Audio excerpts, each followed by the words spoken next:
Ask Mufti Muhammad Huzaifa Anwar, famous scholar.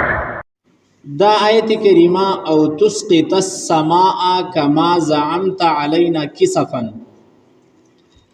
مفسرین د دې سبب نزول داسې نقل کوي. مشرکین رسول الله صلی الله علیه و وسلم تراغله، دی مشرکین نبی پاک ته ویل انک وعدتنا ان یوم القیامه تنشق فيه السماء، التامونګه سره وعده کړی دی چې د قیامت په ورځ باندې با اسمان را غورځيږي. نو فعجل لنا فی الدنیا، په دنیا کې راته وخی او په تلوار لاله دا عذاب راکړي چې د اسمان په مونږ باندې را غورځيږي.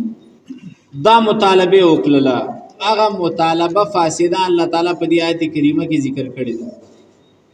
او د دې آیت کریمه شبیه آیت او د دې دا وینا او دا مطالبه قرآن سورۃ الانفال کې ذکر ده.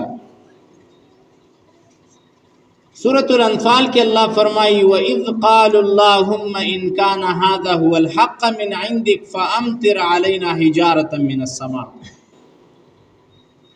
دی مشرکین ویل یا الله کدا محمد رسول الله صلی الله علیه و سلم حق پیغمبري استاد طرف نه نو په مونږ باندې د اسمان نه کانی راوړو او یا لاله دردناک عذاب راکا په بل طریقه باندې. نو دا وینا د دې مشرکین او دا مقترحه فاسده او مطالبه فاسده د مشرکین قرآن سورۃ الانفال هم ذکر کړي. او تسقط السماء آیات راو ورزوا د اسمان نا کما زعمت علینا، لکه څنګه چې دی ګمان دی علینا په مونږ باندې کې صفن اسمان را باندې راو ورزوا ټوکړي. او تاتی بالله یا راتلو کپ الله والملائکه قبیله او فرشتو باندې قبیلا مخامخ.